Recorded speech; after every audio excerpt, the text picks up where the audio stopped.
అసలు పీపుల్ ఎందుకు ఇగ్నోర్ చేస్తారో నాకైతే అర్థం కాదు.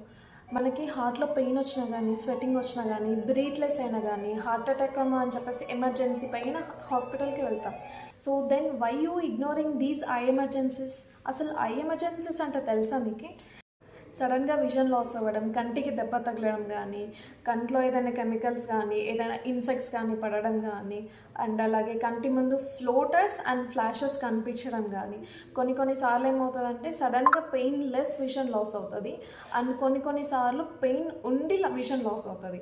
అండ్ ఇంకో కండిషన్ ఏంటంటే ఐ ఇన్ఫెక్షన్స్ రావడం కానీ, లైక్ పెయిన్ కానీ, స్వెల్లింగ్ కానీ, డిశ్చార్జ్ వస్తుంది, కంట్లోంచి వాటర్ వస్తుంది, రెడ్నెస్ అవుతుంది. ఇలాంటి కండిషన్స్ని ఇగ్నోర్ చేయకూడదు. అండ్ అలాగే కొన్నిసార్లు కొంతమంది ఎక్స్పైర్డ్ కాంటాక్ట్ లెన్స్ పెట్టుకుంటారు. అది కూడా మనకి ఐ ఎమర్జెన్సీస్ కిందకి వస్తుందన్నమాట. అండ్ సడన్గా సివియర్ పెయిన్ వచ్చి వాటరింగ్ రావడం కానీ, ఇలాంటి కండిషన్స్ని అయితే మీరు అస్సలు ఇగ్నోర్ చేయకండి. వెంటనే హాస్పిటల్కి వెళ్ళాలి. హార్ట్ అయినా మనకి ఐ అయినా రెండు కూడా మనకి డేంజర్లో పడేసే ఛాన్స్ ఉంటుంది అన్నమాట. So act fast and save your sight. Follow for more life saving eye tips. Bye.